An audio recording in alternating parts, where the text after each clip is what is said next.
السلام عليكم ورحمة الله وبركاته. ازيكم عاملين ايه؟ يا رب تكونوا بخير. بقالنا كتير جدا ما نزلناش فيديو كده على القناة، معلش كده شوية ظروف. يا رب كده تكونوا بخير، وحشتوني جدا جدا جدا، واسفة على التأخير.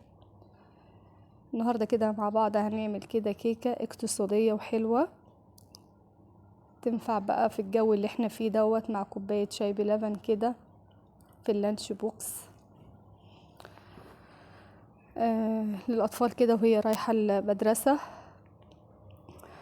يا رب كده الطريقة تعجبكم. أول حاجة كده جبت بيضتين بدرجة حرارة الغرفة، معايا نص كوباية زيت، معايا كوباية سكر، معايا علبة زبادي كبيرة، ومعايا كيس فانيليا. هضرب كده الكلام ده كده كله مع بعضه في الخلاط او بالمضرب البيض لو عندك، وهضربه كده ضرب كويس كده في الخلاط. دي كده المواد اللي هي السائلة عندي.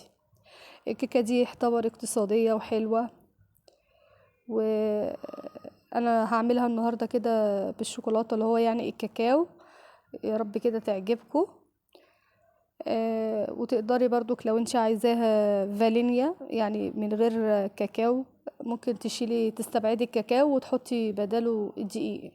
هنا عندي كوباية ونص دقيق، 3 معالق كاكاو خام، معايا رشة ملح، معايا معلقة صغيرة بيكنج باودر، ومعلقة صغيرة بيكنج صودا. البيكنج صودا هي الكربونات.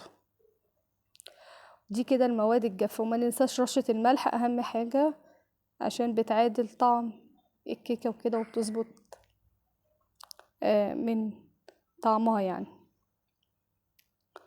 وهقلب كده الكلام ده كله مع بعضه. وبعد كده ضربت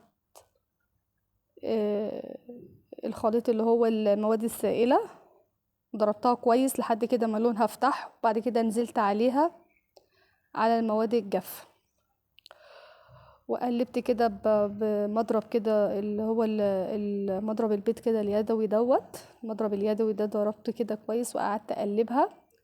هنا هتحسي ان القوام تقل معاكي شوية. هنحط دلوقتي اضافة، هنخليه يفك معانا. ايه هي الاضافة؟ هنحط دلوقتي نص كوباية مية سخنة مغلية من الكتل، او مية سخنة عادي من البراد، بس اهم حاجة تكون مغلية كويس جدا. هنحطها في الاخر بعد ما نقلب المواد دي كلها كده مع بعض. هنحط كده نص كوباية المية السخنة ديت، ونقلب كده بالراحة كده.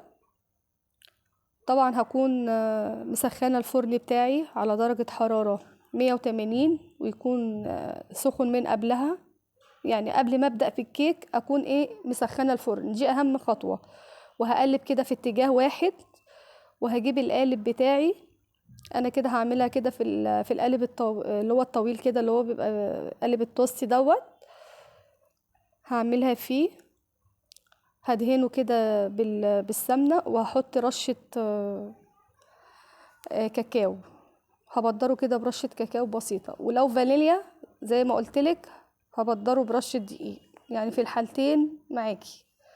اهو كده ده القالب اللي عندي. وممكن نعملها بقالب صغير مدور او صينية صغيرة. المقدار ده مقدار صينية كده يعتبر وسط.